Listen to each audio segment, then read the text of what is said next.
Assalamu alaikum, ninth class, Bismillahirrahmanirrahim. Today is date is 5 June and today is Friday. ठीक है, आज आप chapter number general science का 7 chapter है हमारा तवनाई। उसमें हम पढ़ेंगे तवनाई के असूल कार, तरीक़ेकार और तवनाई के ज़राए के बारे में। ठीक है, तो हम अपना लेसन अब स्टार्ट करते हैं। तवनाई की तलब क्यों होती है? ठीक है, पेज नंबर 127 पे आपके पास है तवनाई की तलब क्यों होती है। क्वेश्चन लिख रहे हैं, हेडिंग आपने एक्सप्लेन करनी है। कुराए अर्ज़ पर जिंदगी तवनाई की मरहून मिन्नत है। कुदरत ने हमें तवनाई के बेपनाह वसाइल अता किए हैं, मसलन जैसे कि हवा जब चल रही हो, बहता हुआ पानी हो, कोयला जलने के लिए लकड़ी, पेट्रोलियम कुदरती गैस और सबसे बढ़कर तवनाई का अहम तरीन जरिया यानी कि सूरज। हजारों साल तक हरारत और वो वाइड तवनाई थी जो इंसान के बराह रास्त इस्तेमाल में नहीं। जब भाप से चलने वाला ईंधन इजाद हुआ तो मैकेनिकल तवनाई का इस्तेमाल भी और बढ़ गया, जैसे कि ट्रांसपोर्ट और सनत का जो काम था वो बढ़ता चला गया। पेट्रोलियम की दरियाफ्त के बाद अंदरूनी इतराकी इंजन इजाद हुआ, जिसे आप कहते हैं इंटरनल कंबस्शन इंजन, वजूद में आया जो पेट्रोलियम की मसनूआत से चलता है। इस किस्म के इंजन ट्रांसपोर्ट के अलावा बिजली पैदा करने के भी इस्तेमाल होते हैं। आज लोगों को तवनाई की लामहदूद मिकदार की ज़रूरत है। हमें अपने घरों में बाज़ आलात को चलाने के लिए तवनाई की ज़रूरत होती है। इन आलात में क्या क्या चीज़ें शामिल हैं, जैसे बल्ब, लैंप, पंखे, गैस, बिजली वगैरह। ठीक है, इस तरह की चीज़ें। इसी तरह से स्कूलों, दफ्तरों वगैरह में टेलीफोन, कंप्यूटर, ट्यूबलाइट, इन सब को चलाने के लिए बल्कि तवनाई इलेक्ट्रिकल एनर्जी जो है वो चाहिए होती है। अस्पतालों में भी दीगर ज़रूरतों के अलावा तिब्बी इलाज को इस्तेमाल करने के लिए तवनाई चाहिए। कारखानों को चलाने के लिए बल्कि तवनाई दरकार होती है। इसके अलावा हमें ज़राअत के शोबे में यानी ट्रैक्टर और ट्यूबवेल वगैरह के लिए भी तवनाई दरकार होती है। गोया हमें ज़िंदगी के हर शोबे यानी तजारत, ट्रांसपोर्ट, टेलीकम्युनिकेशन, तहकीक, यहाँ तक कि तफरीह के लिए भी तवनाई की ज़रूरत होती है।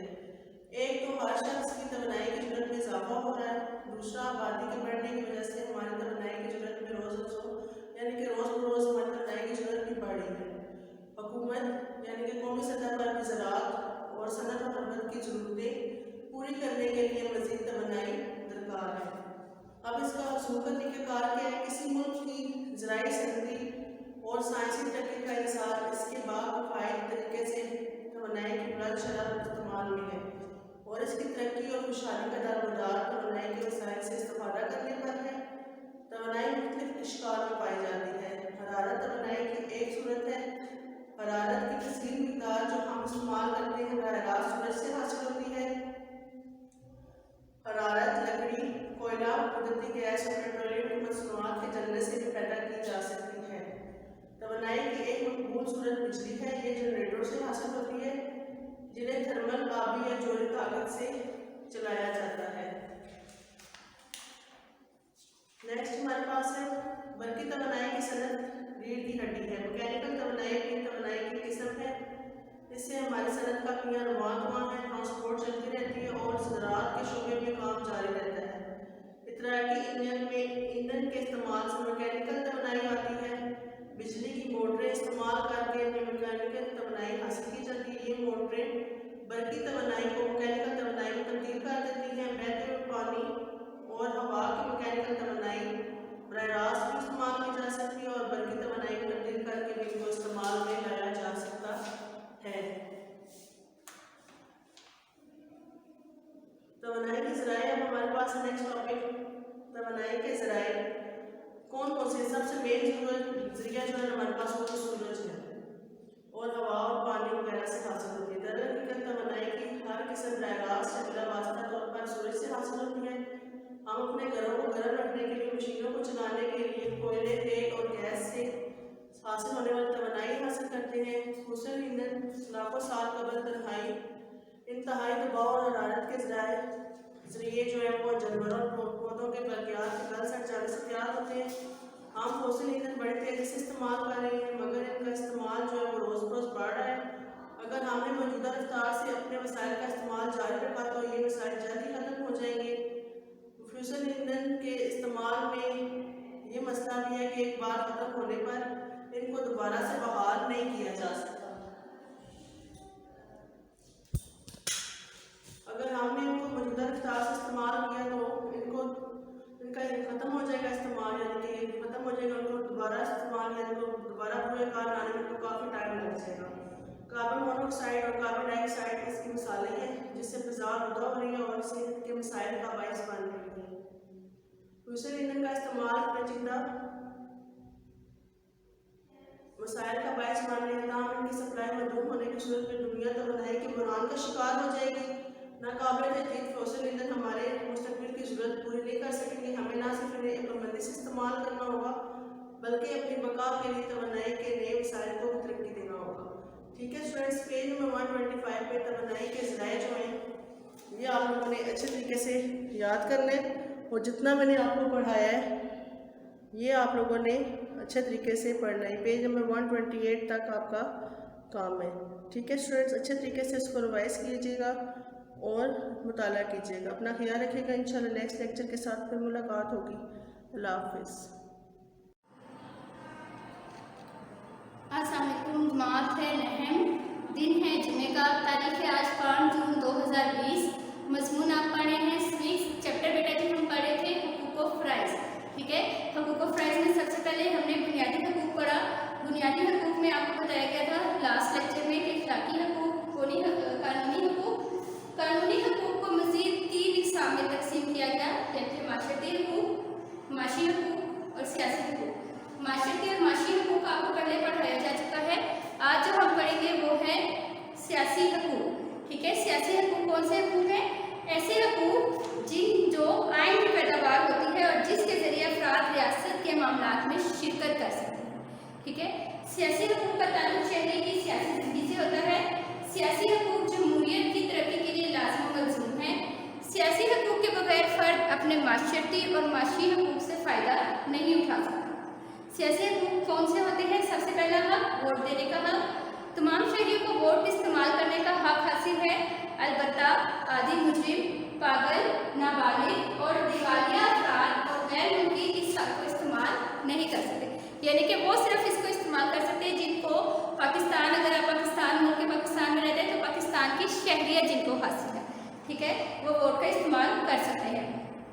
सेकेंड पॉइंट आपको है हक नुमाइंदगी। शहरियों को वोट देने के साथ साथ ये हक भी हासिल होता है कि वो इंतखाबात में बतौर उम्मीदवार शिरकत कर सके। ठीक है, यानी कि आप इलेक्शन लड़ने के लिए भी खड़े हो सकते हैं, आपको लोग वोट दें। नुमाइंदगी के लिए उम्र और तालीम की शर्त का पूरा करना जरूरी है। पाकिस्तान में 1973 के आइन के तहत कौमी असम्बली के उम्मीदवार के लिए उम्र की क्या हद है? कम से कम 25 साल। ठीक है बेटा, कि अगर आप एज ए उम्मीदवार पार्टिसिपेट करना चाहते हो इलेक्शन में तो उसकी उम्र की हद है 25 साल और तालीम की भी शर्त है। तनकीद करने का हक, हर शहरी को ये हक है कि वो हुकूमत पर तनकीद करके इसकी गलतियों और कोताहियों की निशानदेही करे। तामीरी तनकीद जमहूरियत की रूह है।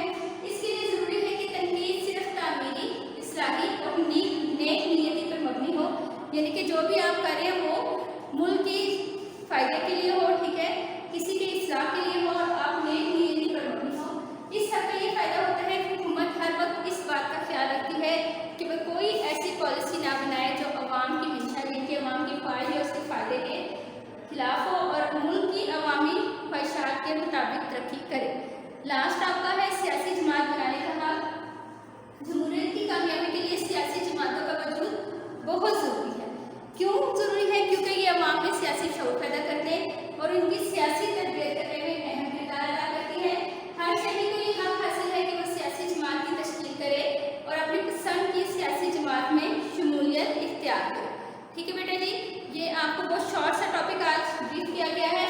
आपने इसको टॉपिक के वाइज और जो है इसकी हेडिंग्स के वाइज, जो फर्स्ट है कि वोट देने का हक, हक नुमाइंदगी, तनकीद करने का हक, सियासी जमात बनाने का हक, आपने इसको अच्छे से याद भी करना है और अपनी नीट कॉपीज के ऊपर आपने इसको लिखना भी है। यहाँ पे आज की हमारी क्लास खत्म होती है बेटा। नेक्स्ट लेक्चर के साथ, नेक्स्ट टॉपिक के साथ इंशाल्लाह आपसे दोबारा मुलाकात होगी। तब तक के लिए आपने इसको अच्छे से याद करना है एंड अल्लाह हाफिज़। अस्सलाम वालेकुम जमात नहम, दिन है जुमे का, तारीख है आज 5 जून 2020। मजमून जो आप पढ़ रहे हैं वो है इकोनॉमिक्स। इसमें आप पढ़ें चैप्टर नंबर 6 नशोनुमाई खसूसियात। नशोनुमाई खसूसियात में आपने नशोनुमा के मुख्तलिफ अदवार, नशोनुमा कैसे होती है, नशोनुमा में कौन सी तब्दीलियाँ मदारिज होते हैं वो पढ़ा। अब हम एज वाइज जो है उसकी खसूसियात पढ़ेंगे। इससे पहले आपने पढ़ा था नज़ायगी का दौर, उसकी नशोनुमा के बारे में सारा आपको बताया गया था। आज जो हम पढ़ेंगे वो है शीर ख्वारी और तुफोलियत का दौर। ठीक है, ये दौर जो है आपका छोटी उम्र के जो बच्चे हैं उधर से स्टार्ट लिया जाता है। इससे पहले नज़ायगी का दौर जहाँ पे ख़त्म होता है, यानी कि पैदाइश से लेकर 4-5 हफ्ते तक। ठीक है, उसके बाद तुफोलियत का दौर स्टार्ट हो जाता है, शीर ख्वारी का दौर स्टार्ट हो जाता है। इंसानी नशोनुमा का ये दौर मुहताजी और इन्सारी से खुद मुख्तारी का दौर है।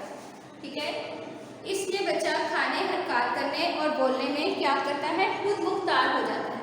सबसे पहले है इसकी नशोनुमा जिस्मानी और इस्लाकी, यानी कि इसकी जिस्मानी और इस्लाकी नशोनुमा कैसे होती है। ये दौर पैदाइश से 3 साल की उम्र का दौर होता है। पैदाइश से ही इसकी जिस्मानी नशोनुमा में तेज़ी आती है, मगर जिस्मानी ढांचे की अफजाइश उम्र के हर दौर में मुख्तलिफ रफ्तार से होती है। मसलन नौमौलूद की नशोनुमा सर से पाँव की जानिब होती है। नौमौलूद का सर बाकी जिस्म की निस्बत बड़ा होता है, लेकिन रफ्ता रफ्ता टांगे और बाजू भी मुतनासिब हो जाते हैं। पैदाइश के वक्त बच्चे के दांत नहीं होते, लेकिन शीर ख्वारी में इसके दांत भी निकलते रहते हैं। बच्चे के निज़ामी निज़ाम, निज़ाम तनफ़ुस, एसाबी निज़ाम, असलाती निज़ाम और दौरान खून वगैरह में भी वाज़ियात तब्दीलियाँ आती हैं। नौमौलूद और 1 माह के बच्चे की दिल की धड़कन की रफ्तार तकरीबन 100 से 140 मरतबा फी मिनट होती है, जो बतदरीज कम होती जाती है।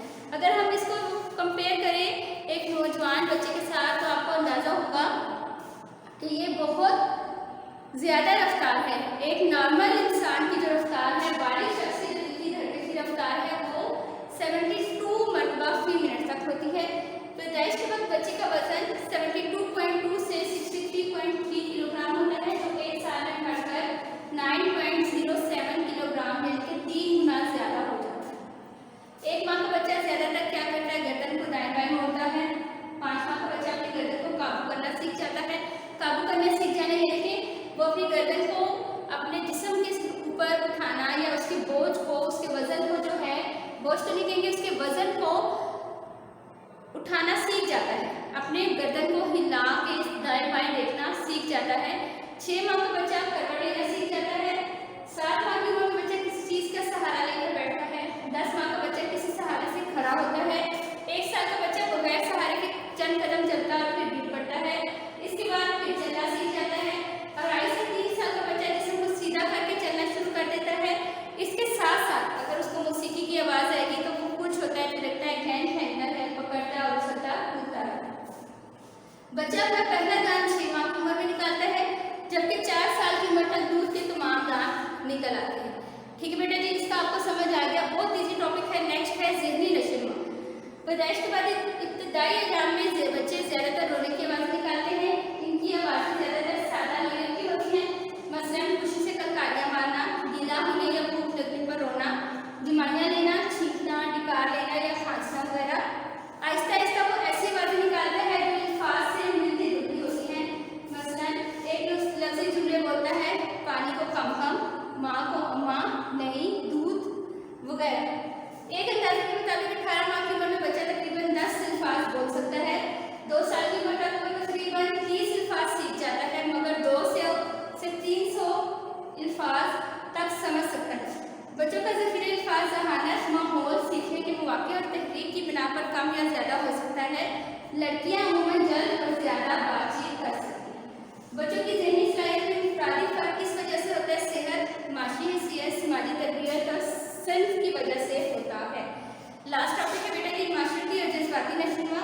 बच्चे की माशरती नशोनुमा का आगाज़ कहाँ से होता है? माँ की तरबियत से। अगर माँ खुश है, परेशान है, माहौल आसपास का खुश है, अच्छा माहौल है या नाखुशगवार माहौल है, तो ये सब कुछ बच्चे की शख्सियत पर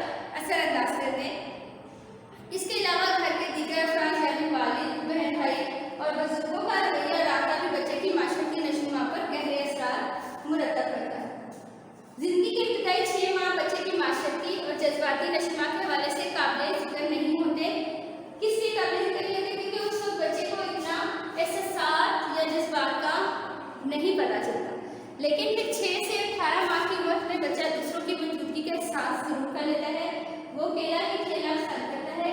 बच्चा अपनी जात में गुम और मगन रहता है। बच्चों के दरमियान बैठकर भी वो अलग पसंद रवैया इख्तियार करता है और अपने खिलौनों और जात में ही गुम रहता है। खुशी का इजहार मुस्कुराकर करता है और नाखुशगवार जज्बात के साथ जिस्म को उड़ाने और रोने से करता है।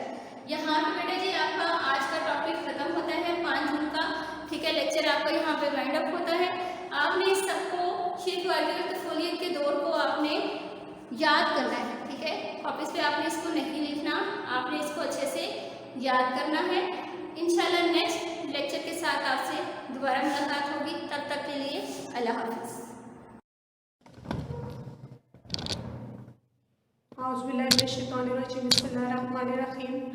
क्लास नाम जो मज़मून है वो है आप लोगों का इस्लामियात इख्तियारी। आज का जो टॉपिक है वो हज़रत ईसा अलैहिस्सलाम के बारे में है। क्लास हज़रत ईसा अलैहिस्सलाम के बारे में आप लोगों का ये सवाल जो टॉपिक है, इसमें सवाल आप लोगों का 3-4 तरीके से बन के आ सकता है। एक आप लोग देखें, हज़रत ईसा अलैहिस्सलाम के मुख्तसर हालात दावत, तो हक का हाल बयान करें, नीज़ इन्हें किस तरह आसमान की तरफ उठा लिया गया। या आप लोगों का बन कर सकता है हज़रत ईसा अलैहिस्सलाम की तबलीगी मसाई बयान करें, या हज़रत ईसा अलैहिस्सलाम की रिसालत पर तफसीली नोट लिखें। पहले देखें जी, फर्स्ट जो आप लोगों को पॉइंट है, हज़रत ईसा अलैहिस्सलाम रूहुल्लाह। हज़रत ईसा अलैहिस्सलाम अल्लाह ताला के जलीलुल कद्र और मुकद्दस रसूलों में से एक है। आप अलैहिस्सलाम के बारे में बनी इसराइल के कई पैगंबर खुशखबरी देते चले आए हैं। आप अलैहिस्सलाम तकरीबन 2000 साल पहले पैगंबर होकर गुजरे हैं। मौजदाना विलादत क्या है? हज़रत कुरान हकीम की रूह से हज़रत ईसा हज़रत मरियम अलैहिस्सलाम के बतन से बग़ैर बाप के पैदा हुए। इनकी विलादत कुदरत कामला का एजाज़ थी। वो अल्लाह ताला की तरफ से रहमत और इसका कलमा थे। कुरान मजीद के मुताबिक इनकी विलादत हज़रत आदम अलैहिस्सलाम के मुशाबा है। आप अलैहिस्सलाम का नाम ईसा यानी कि यूसुफ के लक़ब या मसीह से है, लक़ब मसीह है। शीरख्वारगी में ही लोगों से बातें की और माँ के पाक दामनी की गवाही दी और अल्लाह ताला की तरफ से किताब दिए जाने और नबूवत अता किए जाने का ऐलान किया। थर्ड पॉइंट देखें, बनी इसराइल की गवाही। हज़रत ईसा अलैहिस्सलाम से कम बनी इसराइल अकायद और अमाल के लिहाज से बुराइयों में मुब्तला थे, हत्ता कि अपनी ही कौम के पैगंबरों के कत्ल पर दलेर हो गए थे। झूठ, फरेब, बुग़्ज़, हसद जैसी बदअखलाकियों को इखलाक समझते और इन पर फ़ख्र करते।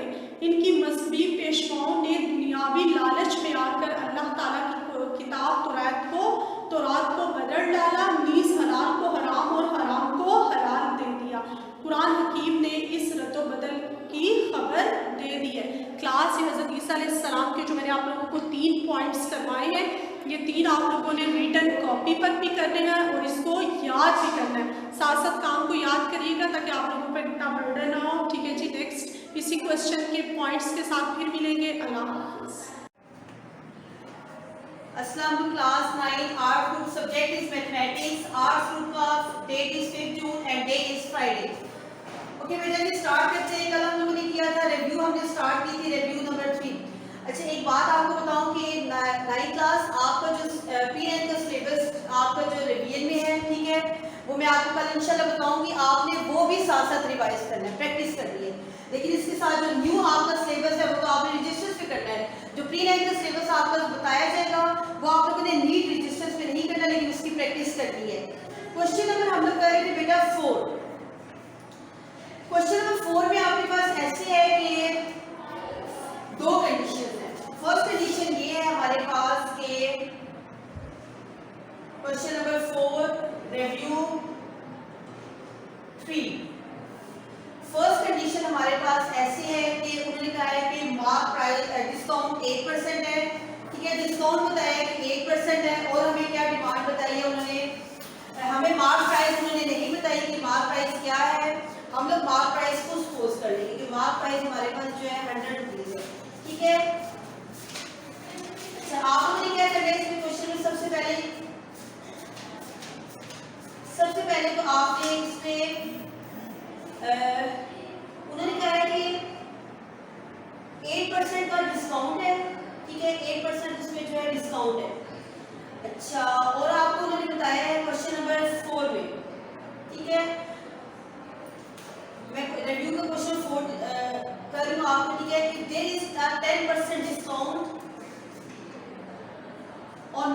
5 over 10 million and still makes profit of 5%. If it is sold in mark price, what is profit percentage? ठीक है, ये क्वेश्चन नंबर आपके पास जो है 4 है।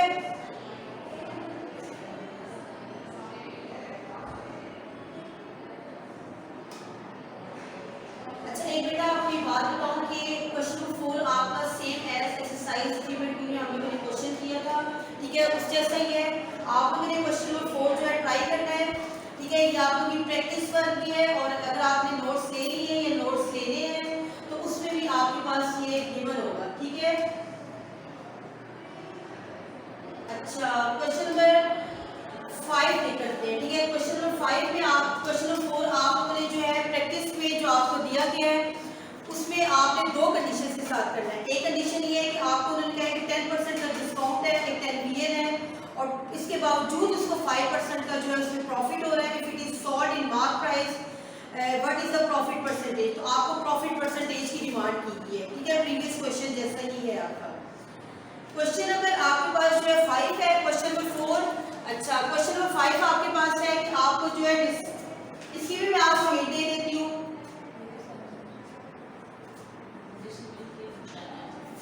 क्वेश्चन नंबर 5 में देखिए उन्होंने कहा है कि आपने डिस्ट्रीब्यूट करनी है ₹33,000 as a profit in a business, ठीक है। और ये नंबर ऑफ पर्सन है, इसमें 3% है जिसमें आपके पास जो है 3, 5 और 3 के रेशियो के साथ 3 बंदों में डिस्ट्रीब्यूशन करनी है। आपसे कहा है कि डिस्ट्रीब्यूट करें ₹33,000 को, नंबर ऑफ पर्सन आपके पास 3 है। अच्छा मैं आपको इसमें हिंट देती हूँ, ये रिव्यू क्वेश्चन आपकी जो है असेसमेंट होती है, रिव्यू एक्सरसाइज आपके असेसमेंट है, लेकिन इसके बावजूद भी मैंने आपको 4 की भी हिंट दे दी है, 5 की हिंट ये दे रही हूँ कि आपने टोटल 33,000 की डिस्ट्रीब्यूशन करनी है जिसमें 3 आपके नंबर ऑफ पर्सन है, जिसमें 5 + 3 8 + 3 11। इसका मतलब टोटल आपने इस अमाउंट के 11 हिस्से करने हैं। उन 11 में से 3 पार्ट्स फर्स्ट वाले ने लेने हैं, सेकंड वाले ने 5 लेने और थर्ड वाले ने अगेन 3, उस जितना आपकी डिवीजन लेंगे 3 हिस्से जो है लास्ट वाले में लेंगे। आप क्या करेंगे, आप कहेंगे कि टोटल डिस्ट्रीब्यूशन या टोटल अमाउंट हमारे पास जो है वो है, ठीक है। आप कहेंगे टोटल अमाउंट हमारे पास है 33,000, ओके। उसके बाद आप कहेंगे कि हमारे पास जो है रेशियो अमाउंट है, ठीक है। रेशियो बिटवीन 3%, 3, 5 एंड 3 है, सम ऑफ रेशियो, ठीक है। उसके बाद आप लिखेंगे शेयर ऑफ फर्स्ट पर्सन या profit share of first person का शेयर निकालेंगे, सेकंड फिर थर्ड का। पार्ट नंबर 6 में आपको करवाते हैं। पार्ट नंबर 6 में उन्होंने कहा है कि 3 मेंबर हैं जो कि 1,40,000 या 1,44,000 की इन्वेस्टमेंट है। उसके बाद जो प्रॉफिट हुआ उनके बिजनेस में और उनके दरमियान 3, 4, 5 इसका मतलब है कि जितनी टोटल इन्वेस्टमेंट में है उसके टोटल कितने हिस्से होंगे, 3 और 4 7, 7 + 5 12, टोटल 12 हिस्से होंगे। उन 12 में से जो है 3 हिस्से आपके पहले वाले को मिलेंगे, 4 हिस्से उसके दूसरे वाले को मिलेंगे, 5 हिस्से जो है लास्ट वाले को मिलेंगे। पार्ट नंबर 6 में आपको करवा दूं। रिव्यू आप लोगों की जो है खुद सेल्फ प्रैक्टिस है, लेकिन इसके बावजूद भी जो नोट्स आपको दिए जाएंगे उसमें आपको जो है ये रिटन वर्क में 3, 4, 6 पार्ट आपको मिल जाएगा। क्वेश्चन नंबर 6 डायरी में लास्ट अकाउंटिंग क्वेश्चन 6 में आप लिखिए प्रॉफिट 1,44,000 रुपीस के साथ, ठीक है। उसके बाद लिखेंगे रेशियो अमंग, उनके दरमियान रेशियो कितना है 3, 4, 5। सम ऑफ रेशियो आपके पास आ जाएगा, सम ऑफ रेशियो आपके पास आ जाएगा 3 + 4 + 5, 3 + 4 + 5 = 12। अच्छा first person share in profit में पहले पर्सन का शेयर 3/12, पहले का रेशियो और सम ऑफ रेशियो मल्टीप्लाई बाय जिस अमाउंट की आपने उठानी है मतलब डिवाइड करनी है। फाइनली आपके पास जो रिजल्ट आएगा, आंसर आएगा वो आएगा 36,000। 36,000। आप लोग फिर भी खुद कीजिएगा, ठीक है। पहले तो इसे डिवाइड करें, जो रिजल्ट आएगा उसको 3 से multiply. Second person share in profit 4 by 12 multiply by rupees 1,44,000। Result आ जाएगा आपका रुपीस 48,000। क्लियर? अच्छा, फिर आप लिखिए third person share in profit, third का ratio sum of ratio multiply by rupees 1,44,000। Result आ जाएगा आपके पास, सिंपलीफाई करें आपके पास रिजल्ट आ जाएगा रुपीस 60,000। ठीक है, रुपीस 60,000। देखिए बेटा, जिसकी रेशियो ज्यादा है 100% उसका प्रॉफिट भी ज्यादा है। उन्होंने कहा था what is the biggest share of profits, absolutely third person share. आप लिखेंगे biggest share in profit equals to rupees 60,000। ठीक है, what is the smallest share of the profit, आप लिखेंगे smallest share in profit equals to 36,000। ठीक है, या आपके जो नोट्स आपको मिलेंगे उसमें रिटन फॉर्म में क्लियर गिवन है। ठीक है बेटा, आज के लिए रिव्यू 3 तक करेंगे। कल इंशाल्लाह हम लोग एक नया चैप्टर स्टार्ट करेंगे जो कि है चैप्टर नंबर 4। चैप्टर नंबर 4 अगर आपको टू बी वेरी स्टार्ट से समझ आ जाता है तो इट्स मीन ये बहुत इजी है। अगर नहीं समझ आता तो वो आपके लिए पूरा साल ऐसे ही है कि हमें नहीं समझ आता, हमें नहीं समझ आएगा, ये मुश्किल है, ये मुश्किल है। ठीक है बेटा जी, ओके, आज यहाँ पे क्लोज करते हैं। डायरी आपकी यही है कि रिव्यू 3 के जो नोट्स पे आपके पास क्वेश्चन है, क्वेश्चन नंबर 3, 4 and 6, वही आप लोगों ने अपने नीट रजिस्टर्स पे करने। यहाँ पे अपनी क्लास एंड करते हैं, 9th class arts group. Okay, thank you, अल्लाह हाफिज़।